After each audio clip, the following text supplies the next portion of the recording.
there, and it's closest track there. Look at that, close to Fort Myers now, 140-mile-an-hour winds at 2 p.m. on Sunday. By 2 a.m. on Monday, it is just to the south and west of Bushnell and Wildwood, potentially as a Category 3 hurricane, and then shooting up to very close to Tallahassee by the time we get on into the afternoon there. Good morning, guys. It's Corey, and I'm back in my hometown of Orlando. Over the last week, a lot of people have been giving me a lot of crap, for lack of a better term, about my plans to come here because, you know, the largest hurricane ever recorded in the Atlantic Ocean is on its way to South Florida, where they're expecting a direct hit on the west coast near Fort Myers and Naples, and then it will eventually make its way up the west coast of Florida, putting us right in the path of what will probably be a Category 2 or Category 3 hurricane.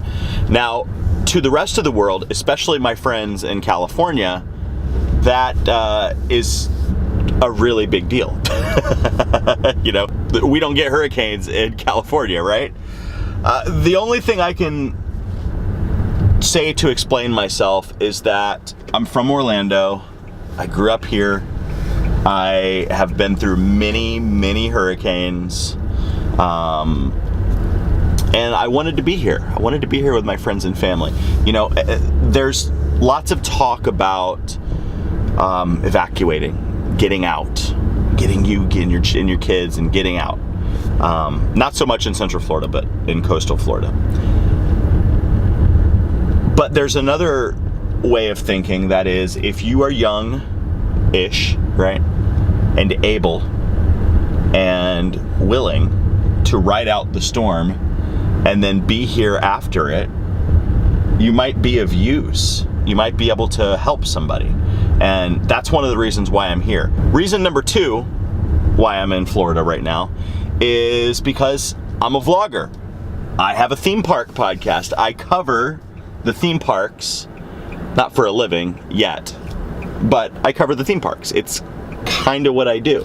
And this is the biggest story in the theme park industry in years. I mean, Walt Disney World and its 47-year history has only closed its gates 5 times. Tonight is number 6. That's insane. That never happens. Almost literally never happens. And it's gonna happen. This is a historical moment in the theme park community, and I wanna be here to capture it. The third reason is I had a vacation planned, so I'm gonna ride out this hurricane, and then I'm gonna enjoy the empty theme parks for the rest of the week. But I wanna show those of you that haven't experienced something like this what it's like to ride out an Atlantic hurricane. It's pretty crazy, but you can do it. You can do it safely and intelligently if you prepare yourself. Orlando is prepared for this storm, and so is the place where I'm going this morning. Walt Disney World, and you know, the park closes, it's not a watch, it's a magic band. The park, what time is it? 1:50. It's 1:50, so the park closes just a few hours tonight at 9 o'clock. Potentially earlier. We heard one cast member say that they could close as early as 7 tonight. They've canceled the nighttime show, and they're getting ready for Hurricane Irma. Disney has only closed 5 times in its history due to natural disasters or the 9/11 terrorist attacks, and today marks number 6, and this is one of the first times, it might be the first time, that they've ever closed for 2 solid days. They're closing tonight early. They'll be closed Sunday and Monday, and the crowds are really light, so let's go look around. These flower beds right back here had scarecrows and all kinds of stuff set up, ready to go for the Halloween season, and now with Irma nearby, they're gone.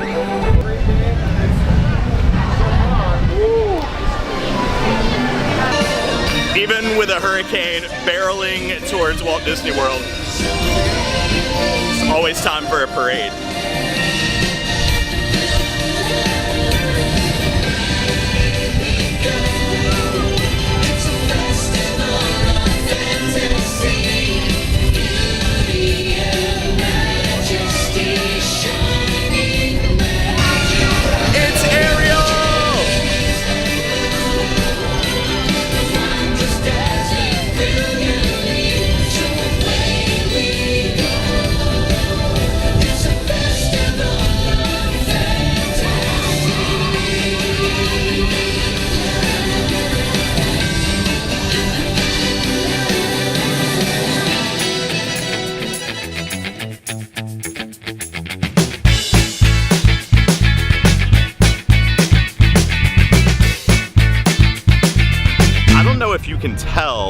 but the crowds are extremely light here at the Magic Kingdom today. Like, nobody to get down that path. Just a few people over here in front of the castle. Jimmy, a couple more people, but like, it's very light crowds here today. And the park closes at 9, but I feel like everybody that's trying to get out of town has gotten out of town. Everybody that's here, like me, is just taking advantage of the epic light crowds. Well guys, it's been kind of a fun morning at the Magic Kingdom. The crowds are really light. We've gotten to do a lot of stuff, but in truth, unlike Hurricane Matthew last year, a lot of the hurricane preparations here in the park are not visible to the public. And it makes me wonder if one of the reasons that they're closing early tonight is so that they can do all of those preparations, getting things tied down, getting all the trash cans moved inside, tying down trees, putting away Autopia cars. I'm wondering if all of that is going to be done tonight out of view of guests. I know this much, you know, the Disney company definitely has a disaster preparedness plan in place for hurricanes, even hurricanes the size of Hurricane Irma. We are at like 36 hours until we start seeing some of the heaviest winds from Hurricane Irma. And I would guess, based on how calm everything is, that Disney is definitely ready for the storm. That's it for this vlog. More from Florida soon.